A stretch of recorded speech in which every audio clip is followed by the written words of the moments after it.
Transition Tuesday. I'm Jane. This is Joe. Welcome to week 3 of the 2024 Plan Challenge.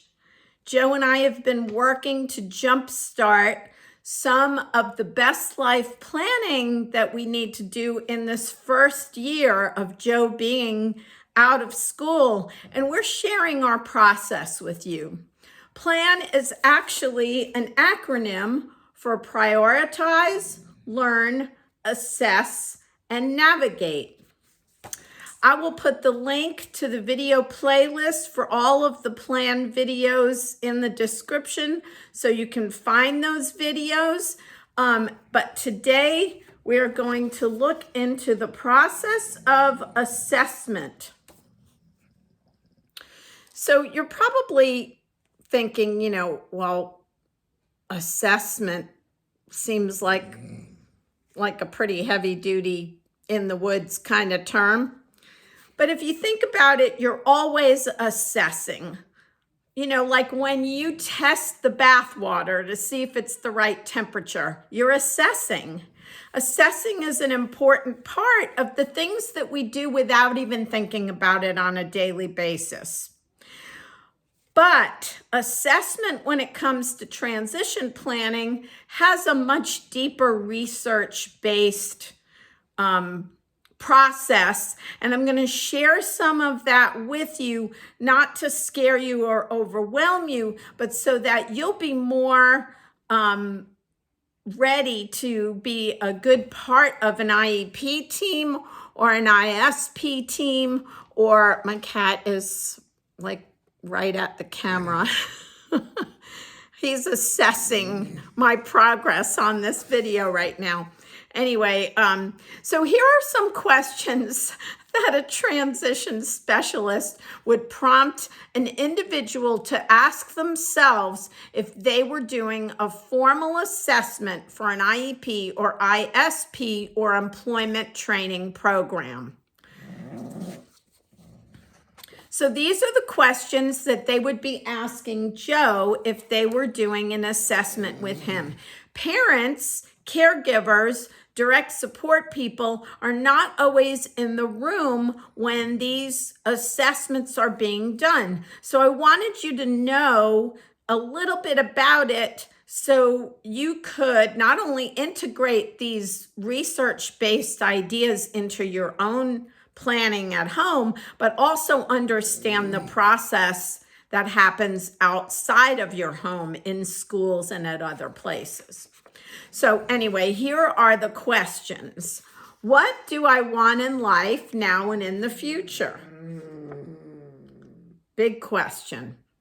What are some of life's demands that I can meet now? So maybe that would be self-care or transportation or, bill paying or, what life's demands. Think about what those things might be. What are the main barriers to getting what I want from school and community? So again, that could be transportation. It could be executive functioning. It could be a lack of experience. What are my options in school and community preparing me for what I want now and in the future? So that could be community-based instruction or work-based learning or a certificate program. These are broad questions because each individual has different answers to those questions, so they need to be broad enough to ask them. So you could totally ask your person those questions at home, but again, I wanted you to see the big picture of how agencies who are working with your child in school, or if you are in the part of your transition planning where you are beginning to look at day services programs or post-secondary education or employment programs, you're getting a bird's eye glimpse of how those professionals are assessing how they're going to design a program to meet the needs of the person that we're talking about. So in this case, it would be Joe. So one of the ways that they do an assessment is with a scale or a test. And I'm going to just give you the names of some of the tests that these agencies and providers use so you'll be familiar with them. The scales of independent behavior. Hold on a second. Of independent behavior, the Vineland Adaptive Behavior Scales, the AAMR Adaptive Behavior Scales,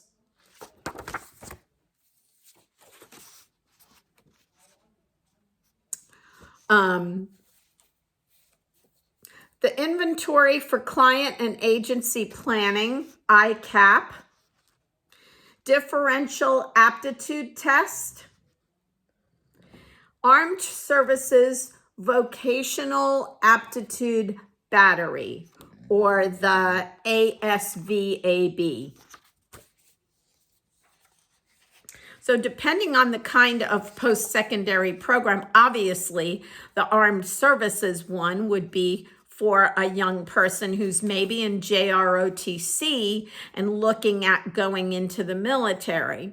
So you can see I'm giving you a wide range because when you're in high school or out of high school, you know, the sky's the limit.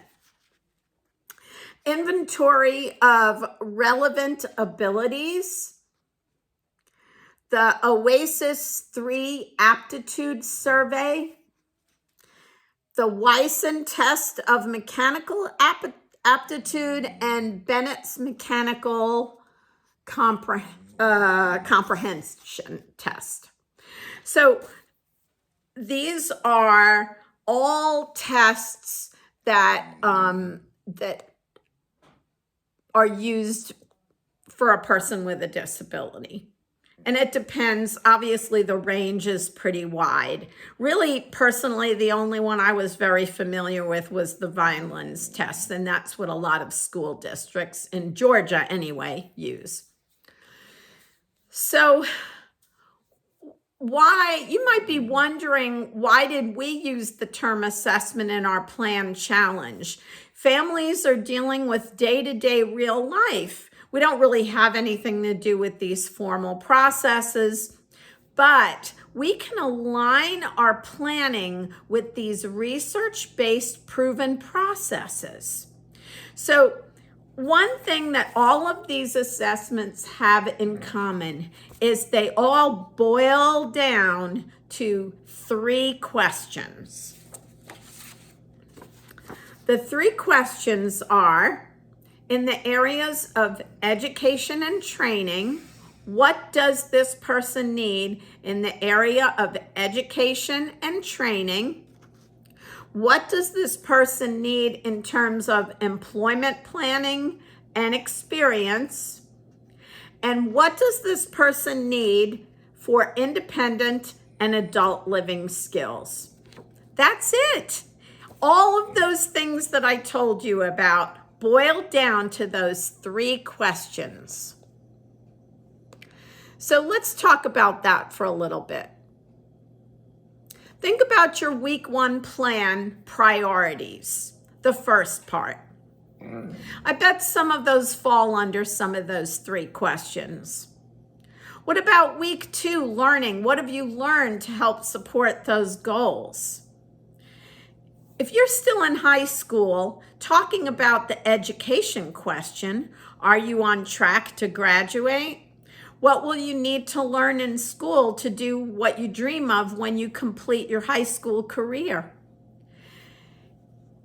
If you are,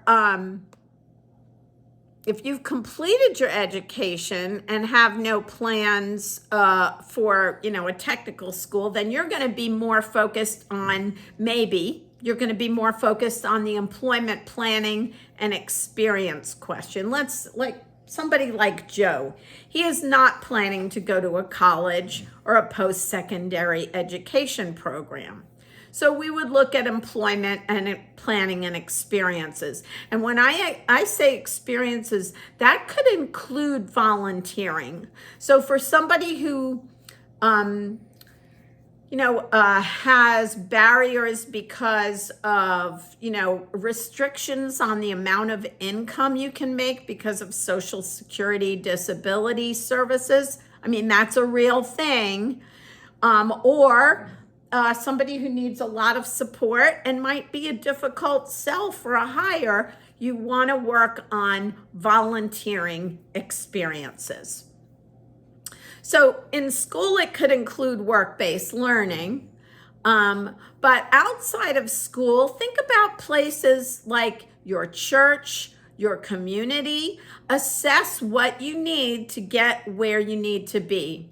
Are you signed up for vocational rehabilitation services or a provider like Goodwill? Have you found a program that will help you get a job or help you find opportunities to volunteer in your community? Are you connected with any community groups that might have opportunities for you to be engaged and involved in some real employment and volunteer experiences? And then the next area is independent living and, adulting. So the obvious on this one is the person's housing situation. Lots of the people that I know and that Joe knows, their families have adapted a place within their homes where that person can be independent with support, or they have found an apartment with support people or a roommate. Those are the kinds of things, especially that a family would tend to be more involved in than, say, the person doing the assessment for a program. Unless it's a residential program, then that's kind of an obvious thing. So, these are just examples. Your person's best life as an adult might include other goals and needs, but these three main areas are pretty universal. Excuse me.